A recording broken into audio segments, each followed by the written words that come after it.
নমস্কাৰ জীৱনৰ হাজাৰ ব্যস্ততাৰ মাজত আজি আমি আছো বৰদলনিৰ মাইচাৰ এখন সুমনিৰ মাজত এক বিশেষ উদ্দেশ্য কোনো বিয়া সভা বা তেনেকৈ সকামৰ কাৰণে আমি লগ খোৱা নাই সাধাৰণতে মানুহ বংশপৰিয়াল লগ খাই কোনোবা মৰিব লাগিব নহ'লে কাৰোবাৰ বিয়া হ'ব লাগিব এইটোৰ কাৰণে বংশপৰিয়াল লগ খায় কিন্তু আজি আমি সকলোৰে লগত চাহ চিনাকি হ'বলৈ সুখ দুখৰ এষাৰ কথা পাতিবলৈ সকলোৰে লগত আমি বংশৰ শিপাডালনো কি শাল ঠেঙুলি ডাল পাত সকলোৰে লগত মানে নিজৰ বাই ভনী নিজৰ ককাই ভাইখিনিক আমি চিনি পাবলৈ সেই উদ্দেশ্যেৰে আমি যোৱা 4-5 বছৰ ধৰি আমি খানাটো আয়োজন কৰি আছোঁ আজি প্ৰথমবাৰৰ কাৰণে আমি বৰদলনিত এই খানাটো আয়োজন কৰিছোঁ আৰু খুব ভাল লাগিছে ইয়াৰ পৰিৱেশ গতিকে আহকচোন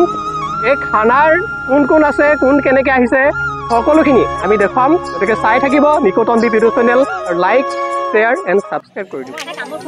তামোল খুন্দি থকাটোৱে চাইছোঁ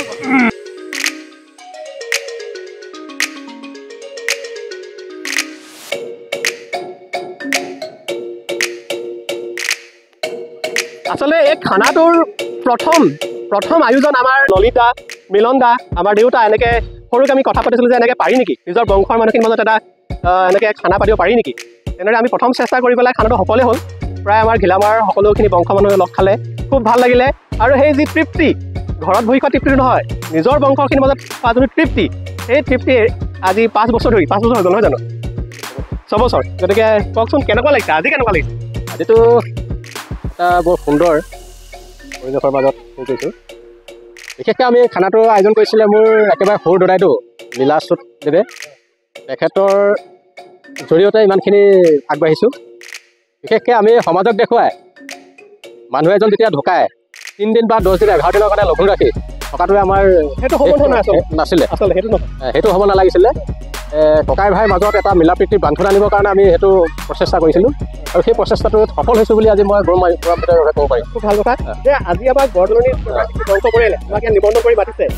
আমি 5 বছৰ ধৰি ঘিলামতে খাই দিছোঁ 5 বছৰ আমি ঘিলামলৈ তেওঁ নিমন্ত্ৰণ কৰিছোঁ আৰু আজি আমাক নিমন্ত্ৰণ কৰিছে সেইটো কেনেকুৱা লাগিছে মানে আপোনাৰ অনুভৱটো কেনেকুৱা অনুভৱটো মানে এইটো ভাষাই বুজাব নোৱাৰা এটা অনুভৱ সেই অনুভৱটো ভাষাই কৰিব নোৱাৰি সেইটো আৱেগিকভাৱে মানে ক'বলগীয়া হয় খুব সুন্দৰ হৈছে বিশেষকৈ আমাৰ দদাইটোৰ ক্ষেত্ৰত যিটো এটা পৰিয়াল আছিলে বুলি আমি গম পাই আছিলোঁ কিন্তু বিশেষ চিনা জনা নাছিল যোৱা বছৰৰ পৰা যিহেতু চিনা জনাত এতিয়া মানে কি হয় সম্বন্ধবিলাক জোৰা লাগি নাথাকে তেতিয়া ইম'চনেল ভাৱটো নাথাকে কিন্তু ইম'চনেল ভাৱটো থাকিব লাগে প্ৰত্যেকজনৰ বুকুত বাকীৰ পৰা আমি জানিম দেই আমাৰ গৌৰৱ আছে গৌৰৱে ক'লে যে এবাৰ আপোনালোক ইয়ালৈ আহক আৰু দাদাও আছিলে তো কওকচোন কেনেকুৱা লাগিছে আজি আমাৰ ঘিলামৰ বাসীক লগ পাই কেনেকুৱা লাগিছে ভালেই লাগিছে নিজৰ ককাই ভাই চবৰে চিনাকি হৈছে আৰু মানে কি হয় ৰাস্তা পথে মানে লগ পালে পাছতে গম পোৱা যায় যে এজন আমাৰ নিজৰ ককাই ভাই আমাৰো যে এটা পৰিয়াল ঘিলামৰাত আছে আমি ইয়াতে আছোঁ বহুতে নাজানে আমি ইয়াত অকল 3 ঘৰ মানুহ আছে বুলি গম পাইছিলে সেইটো আৰু বাকী আৰু আহিব থাকিলে এটা আমাৰ পৰিয়াল ইয়াতো আছে আমি যাতে ক'ৰবাত এক্সিডেণ্ট হ'লেও আমি গম নাপাওঁ যে আমাৰ এইটো পৰিয়ালৰ আমুক আছে পিছতে গম পোৱা হয় যে ইজনে এজনক মানে এক্সিডেণ্ট হ'ব বা কিবা এটা দুখ পোৱাৰ পিছতে তেওঁ আমাৰ পৰিয়ালৰ আছিলে আমুক আছে এনেকৈ মানে তাৰপৰা সেইটো আমি গমেই নাপাওঁ এটা খুব সুন্দৰ পৰিৱেশ যে এনেদৰে ককাই ভাইখিনি মিলি পেলাই এনেকৈ খাবলৈ বহাটো এটা খুব সুন্দৰ পৰিৱেশ ইয়াত বাহিৰা মানুহ নাই আমি নিজৰ গোটেইখিনি নিজৰ বংশৰ তেজৰ মানুহ হয় নহয় জানো ধন্যবাদ এয়া আমাৰ বংশৰ বয়োজ্যেষ্ঠ হৰেন্দ্ৰ বৰ্তা গতিকে বৰ্তা কওকচোন আপোনাক কেনেকুৱা লাগিছে আজি বহুত সুখী হৈছোঁ তোমালোকৰ পাই মনত আনন্দ লাগিছে আনন্দ পাইছে আচ্ছা কিছুমান পুৰণি কথা সুধোঁ যে আপোনালোকৰ বংশটো ঘিলামৰাৰ পৰা বৰদলনিলৈ কি উদ্দেশ্যে আহিছিলে কি উদ্দেশ্যে মানে তাত মাটি বাৰী কম দেখে আমাৰ দেউতাত বিচাৰি আচ্ছা আপুনি এই ঘিলামৰাৰ আমাৰ যে আগৰ যিখিনি আমাৰ ককাই ভাই আছে ধৰি লওক মোৰ দেউতাক চিনি পায় বা আমাৰ মৃত বৰ্তাক চিনি পায় যোগেশ্বৰ বৰ্তাক চিনি পায় তেনে বাকী ল'ৰা ছোৱালী বা বোৱাৰীখিনিক আগতে এনেকৈ লগ পোৱা কিবা চিনাকি নাছিলে আমাৰ এই খানাটোৰ জৰিয়তে লগ পোৱা হৈছে নহয় জানো চিনাকি হৈছে যোৱা বছৰ চিনাকি হৈছে আৰু ইয়াত আপোনালোকৰ কিমান বছৰ হৈ গ'ল বৰদলনিত আমাৰ ইয়াত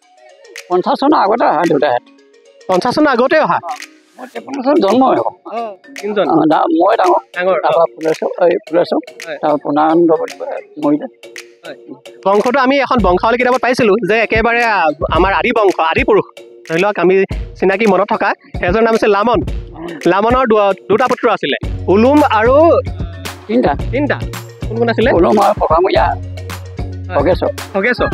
উলুমৰ বংশখিনি আমি বংশ ধৰি লওক ঘিলামৰা যিখিনি থাকিলে উলুমৰ বংশ আপোনালোকৰ বংশটো আমাৰ বংশ এতিয়া 3টা পৰিয়াল পকামূৰীয়া বংশ খগেশ্বৰ বংশ নাই তেওঁলোকলৈ গ'ল তেওঁলোক মানে ছোৱালী এজনী হৈছিলে বিষ্ণুপুৰলৈ বিয়া দিলে আৰু বুঢ়া মৰিলে এইটো আমি নতুন কথা জানিলোঁ যে খগেশ্বৰ বংশৰ কিন্তু আমাৰ বংশ এটা হেৰাই গৈছে যে বৰ্তমান দুটা বংশৰে বংশ মানে মানুহখিনি আছোঁ ইয়াতে মই গম পাইছোঁ ছোৱালী এজনী আছে বিষ্ণুপদ আছে খগেশ্বৰ আপোনাৰ দদাই হ'বনে দদাই উলুম ডাঙৰ আছিলে নেকি তাৰপাছত হেৰি ককামৰীয়া তাৰপিছত সৰুজন খগেশ্বৰ আমি আপোনাক দীৰ্ঘায়ু কামনা কৰিছোঁ ভালকৈ থাকক সুস্বাস্থ্য হওক আৰু আমি যাতে এনেকৈ অনাগত বহুত কেইটা বছৰ আপোনাৰ লগত এনেদৰে ভাত এসাঁজ খাবলৈ আমি সুবিধাকণ পাওঁ সেই পৰম্পৰা যাতে আমি অনাগত দিনত চলি থাকে নে কি কয় মই ভাল পাইছোঁ বহুত সুখী হৈছোঁ তোমাৰ লগত দেখি মোৰ চকুলো লাগিছে ভাল পাইছোঁ ধন্যবাদ ধন্যবাদ উলুম বংশৰ একেবাৰে সৰুজনী গাভৰুৰ জোৱাই মোৰ জেঠু কওকচোন কেনেকুৱা লাগিছে আজি ঘিলামৰ পৰা বৰদলনিত হাজাৰটা ব্যস্ততাৰ মাজতো যে এখনতে সময় উলিয়াই এই চুমতিখন এনেদৰে নিজৰ বংশৰ মানুহবিলাক খাবলৈ আমি সুবিধাকণ কৰি দিছে আপুনি কি ক'ব ভাল লাগিছে তাৰপিছতে মোৰ সিহঁতৰ মাকৰ বংশটোৱে যে এনেকৈ সমূহীয়াকৈ কিবা এটা কৰিছে সেইটো কাৰণে বেছিকৈ মই ডেকাখিনিক ধন্যবাদ জনাইছোঁ আৰু আগলৈকে যেন এই পৰম্পৰাটো জীয়াই ৰাখে ভাল লাগিছে আজি গোটেই সমাজখন লগ পাই এৰি যাবলৈ মন নাই ইয়াতে থাকিম যেনেই লাগিছে থৈ যাওঁ নেকি ইয়াতে তেতিয়াহ'লে লৈ যায় দেটো সুধি লোৱা থৈ যায় নেযায় উলুম বংশৰ একেবাৰে সৰুজনী ছোৱালী বুলি আমি শুনিলোঁ তেতিয়া আপুনি আপোনাৰ বংশৰ বাকী যিসকল আছিলে সেইসকলক এনেদৰে চিনি পোৱা হৈছিল নে বাৰু মই অলপ পাইছিলোঁ হ'লেও এই দুবছৰ লগ পাই বহুতখিনি বাইদেউ আহিছে বা কওকচোন কেনেকুৱা লাগিছে ভাল লাগিছে ককাই ভাই চবকে চিনাকি পাইছোঁ বহুত ভাল লাগিছে আগতে চিনি পোৱা হৈছিল নে খানাৰ যোগেদি চিনি পোৱা হৈছে খানাৰ যোগেদিহে চিনি পাইছোঁ খুব ভাল আৰু আমাৰ এই বৌ আছে বৌ কওকচোন আজি আমাৰ পৰিৱেশটো কেনেকুৱা লাগিছে বহুত ভাল লাগিছে ধন্যবাদ সকলোকে জ্যেষ্ঠ তাহাঁতক লগ পাইছোঁ মই কিন্তু মা দেউতাক হেৰুৱাৰ কাৰণে বহুত বেয়া লাগিছে একো নাই এই আমাৰ বৌৰ আচলতে আৱেগিক চকুলো সকলোকে লগ পায় মোৰ মানে সৰু মা দেউতা এতিয়া ঢুকাই গ'ল যে আগত মানে বংশ বেলটো সকলোৱে খাই আমি নাহোঁতে এতিয়া মানে দেউতাহঁতক দেখি মোৰ বহুত বেয়া লাগিছে ধন্যবাদ তেখেতৰ আত্মাই চিৰশান্তি লাভ কৰক আমি তাকে কৈছোঁ জীয়াৰী হয় আৰু ঘিলামাৰ বোৱাৰী মা কেনেকুৱা লাগিছে এতিয়া কওকচোন খুব ভাল লাগিছে গতিকে মুহূৰ্তটো এটা বিৰল মুহূৰ্ত জীৱনত স্মৰণীয় হ'ব লাগে এখন সমাজ পাইছোঁ চবকে চিনি পাইছোঁ কাকতো চিনিয়ে নাপাওঁ চিনি পোৱাটো এটা ভাগ্য বুলি ক'ব লাগিব আজি দিনটো স্মৰণীয় হৈ ৰ'ব অহা বছৰকে যাতে সুস্থ হৈ সকলোকে লগ পাম সেইটো কামনাৰে ভগৱানৰ ওচৰত প্ৰাৰ্থনা জনাইছোঁ সকলোকে যেন ভালে কুশলে আকৌ লগ পাম অহা বছৰত ধন্যবাদ আপোনাৰ অনুভৱটো কেনেকুৱা আজি মোৰ অনুভৱটো আজি বহুত ভাল লাগিছে আগতে এইটো পৰিস্থিতি নাছিলে আমি এইটো মই বৰকৈ ভবাও নাছিলোঁ এনেকৈ পৰিয়াল খানা চাম বুলি যোৱা বছৰ পোৱা দেখি মই যোৱা বছৰৰ পৰা মানে খুব উৎফুল্লিত হৈছোঁ যে আকৌ আমাৰ প্ৰজন্ম যাতে এনেকৈ মোকামিলাকৈ প্ৰীতিভোজ খাবলৈ পাওঁ এই মোৰ বহুত ভাল লাগিছে আৰু মই ভাষাৰ বুজাব নোৱাৰোঁ আৰু এই খানাটোৰ বিষয়ে যোৱা বছৰ আপোনালোকক ঘিলামলৈ নিমন্ত্ৰণ কৰা হৈছিলে এই বছৰ আপোনালোকে আমাক ইয়ালৈ মাতিলে অহা বছৰ কি পৰিকল্পনা অহা বছৰৰ পৰিকল্পনাটো আমি যেনেকৈ পাতি আছোঁ তেনেকৈ পাতিম বুলি ভাবিছোঁ প্ৰজন্ম আৰু ল'ৰা হ'ব নহয় সিহঁতো আকৌ চিনাকি হ'ব লাগিব অকল কাজ দহাতে চিনাকি হোৱাটো নহয় দেই জেনেৰেশ্যন বাই জেনেৰেশ্যন এই যোনটো চাহ চিনাকি পৰম্পৰা সদায় অটুট থাকক আৰু এয়া আমাৰ বৌ কওক কেনেকুৱা লাগিছে আজি সঁচাকৈ ভালেই লাগিছে বিয়া হৈ অহা ইয়াত আজি 10 বছৰ হ'ল কিন্তু ঘৰৰ মানুহখিনিকে চিনি নাপাইছিলোঁ কিন্তু এতিয়া গোটেইখিনিকে লগ পাই ভাল লাগিছে এইবছৰ আমি তাত গৈছিলোঁ হ'লেও এনেকৈ চিনাকি হ'ব পৰা নাছিলোঁ মানে ফুৰিবলৈ ইফালে গ'লোঁ আজিতো গোটেইখিনিকে ইয়াতে লগ পাই বহুতেই ভাল লাগিছে তোমালোকৰ বহুত মৰমো থাকিল 10 বছৰ হ'ল নিজৰ বংশ মানুহখিনি চিনি পোৱা নাছিলে কি হয় বিয়া সভাত কণ্টেক্ট দেখা পোৱা যায় তেনেদৰে কথা পাতিবলৈ নিজে লগে ভাগে এসাঁজ ৰান্ধি বাঢ়ি খাবলৈ সময়খিনি পোৱা নাযায় আজি এনেদৰে লগ পাই আমাৰো আপোনাক ভাল লাগিছে কামৰ আজৰি নাই খুৰী এই পানী আনিছে কিবা আনিছে বংশ পৰিয়াল আহিছে মনত উগুল কওকচোন এতিয়া আপোনাৰ অনুভৱটো কেনেকুৱা আজি বহুত ভাল লাগিছে আজি নেদেখা মানুহ দেখা গতে লাগিছে আৰু কি ক'ম আৰু নিজৰ বংশ মানুহখিনি এনেদৰে কিবা এটা উদ্দেশ্যলৈ লগ পাইছোঁ নাতি নতি গোটেইখিনি দেখিছোঁ ভাল লাগিছে আমাৰ যিটো পৰিয়াল মাইচা চাপৰিত আছে সেই পৰিয়ালটোকো যদি আমি আমাৰ সমন্বয়ৰ মাজলৈ মাতি আনো তেতিয়াতো আমাৰ আৰু ভাল লাগিব সেই অনুপাতে আজি 2 বছৰ আগৰ পৰা আমাৰ ঘিলামৰা পৰিয়াল আৰু মাইচা চাপৰিত থকা পৰিয়াল সকলোৱে মিলি আমি এনেধৰণে খানা আয়োজন কৰি খাই আছিলোঁ এই ঘিলামৰাতে খাইছিলোঁ এইবাৰ কিন্তু আমাৰ মাইচা চাপৰিত যিটো পৰিয়াল আছিলে তেওঁলোকে আমাক আহ্বান জনালে যে প্ৰতি বছৰে ঘিলামৰাতে খাই থাকোঁ কিন্তু অহা বছৰলৈ আমি যাতে মাইচা চাপৰিত সকলোৱে মিলি এই খানাটো খাম বুলি তেওঁলোকে যোৱা বছৰৰ পৰা আয়োজন মানে সিদ্ধান্ত কৰিছিলে সেই অনুপাতে আজি আমি ঘিলামৰা সকলো পৰিয়াল আহি এই মাইচা চাপৰি পৰিয়াললৈ লগ খাই সকলোৱে মিলিজুলি এতিয়া এসাঁজ প্ৰীতি ভোজন কৰিবলৈ পাই আমাৰ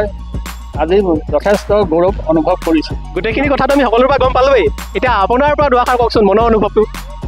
এই যিটো কাৰ্যসূচী দেখিছোঁ আমি আজি কেইবছৰমানৰ তোমালোকৰ সেইফালে হৈ আছে বুলি গম পাইছিলোঁ, কিন্তু এতিয়া এই বছৰ এইফালেদি অহাৰ কাৰণে আমি যে দুই পক্ষৰ মানুহ যে লগ খাই আমি এই বাৰগৰাকী সকলোৱে লগ খাই আজি প্ৰীতি ভোজন যে হৈছে সেইটো কাৰণে আমি ধন্যবাদ দিছোঁ। আৰু এইটো পৰিয়ালৰ ভিতৰত ইয়াত থকা পৰিয়ালটোৰ ভিতৰত ডাঙৰগৰাকী মই বিয়া কৰিছোঁ, সেই যেন সকলো আগলৈকে থাকে এই আমি বাঞ্ছা কৰিছোঁ। আমি লগ পাবৰ কাৰণে সদায় ইচ্ছা কৰি আছোঁ। ধন্যবাদ। আপোনাৰ সুস্বাস্থ্য কামনা কৰিছোঁ, দীৰ্ঘায়ু কামনা কৰিছোঁ। অহা বছৰ যাতে এনেদৰে ধুনীয়াকৈ আপোনাক লগ পাওঁ তাকে আশা কৰিছোঁ। আৰু বাইদেউৰ পৰা জনাচোন তেখেতৰ অনুভৱটো কেনেকুৱা? আজি ঘিলামৰাবাসী বা ঘিলামৰা বংশৰ মানুহখিনি ইয়াত আহিছে, এনেদৰে কেতিয়াও হোৱা নাছিলে। বিয়া সবাহ বা কিবা এটা উদ্দেশ্য লৈহে আহে। আজি একো উদ্দেশ্য নোহোৱাকৈ এনেদৰে সকলোৱে লগে ভাগে এসাঁজ খাবলৈ ওলাই আহিছে। আপোনাৰ কেনেকুৱা লাগিছে? মোৰ বহুত ভাল লাগিছে লগ পাই মানুহবিলাকক। তোমালোককতো আগতে সৰুতে দেখাই ডাঙৰ হৈ গ'লা ন, তাৰপিছত বহুত ভাল লাগিছে। বহুত ৰখি আজি মোৰ লখিমপুৰলৈ বিয়া হৈছোঁ।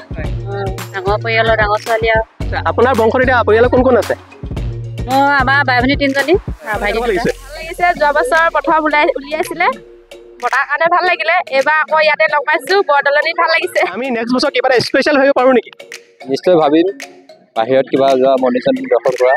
এইটো এটা খুব সুন্দৰ আইডিয়া যে পথাৰ হৈ গ'ল, চুমনি হৈ গ'ল, যদি কিবা ভাল কিবা এটা মন্দিৰত যদি আমি এইটো লগ পোৱা পাওঁ আৰু ভাল লাগিব, নহয় জানো? মন্দিৰটো দৰ্শন কৰা হ'ব, তাততো খানা আয়োজন নহয়, খানা আয়োজন বেলেগত কৰিব লাগিব। হয়, নিজৰ বংশ পৰিয়ালৰ মন্দিৰ ফুৰাটো বেলেগ এটা আমেজ। হয়, মা দেউতাক লগলৈ, খুৰীহঁতক লগলৈ, গতিজাবিলাকৰ লগলৈ বিলোৱাটো কিমান ডাঙৰ কাম, নহয় জানো? আৰু ডাঙৰ কামৰ মেইন দায়িত্বটো আছে আমাৰ ধন দাদা। মাংস আমাৰ ঘিলামৰা সৰহকৈ খাব লাগিব। তোমাক আজি কেনেকুৱা লাগিছে অনুভৱটো? কাৰণ এনেদৰে নিজৰ লগৰীয়া সমনীয়া বা নিজৰ গাঁওবাসীক লগ পাই থকা হয়, কিন্তু নিজৰ বংশ মানুহখিনিক কিন্তু সকলোকে লগ পোৱাটো বহুত টান। মানে সময় নাই, চব নিজৰ নিজৰ কামত ব্যস্ত। এতিয়া বিহু বুলি ভাত খাজতে যি লগ পাইছোঁ। জীৱনৰ হাজাৰটা ব্যস্ততাৰ মাজত যদি এখনটাক এনেকৈ নিজৰ বংশ মানুহখিনি যদি লগ পোৱা হয়, তেতিয়াহ'লে আমি সকলোৱে নিজকে সৌভাগ্যৱান বুলি ক'ব লাগিব। আৰু সেই উদ্দেশ্যে আমি লগ পাব পৰিৱেশ আৰু বহুত ভাল লাগিছে। এনেকৈ সেইটো লগ পোৱা নহয় ন, আৰু চববিলাক মানুহ নিজৰ কামতে ব্যস্ত থকা হয়। আজি এনেকুৱা বহুত মানে ভাল লাগিছে।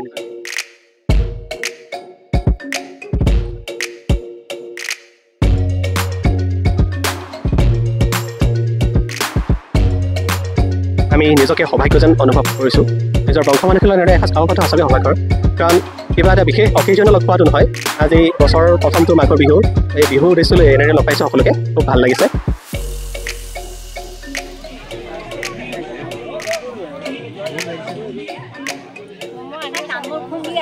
তামোল খুন্দি থকাটোৱে চাইছোঁ। আমি যাওঁগৈ।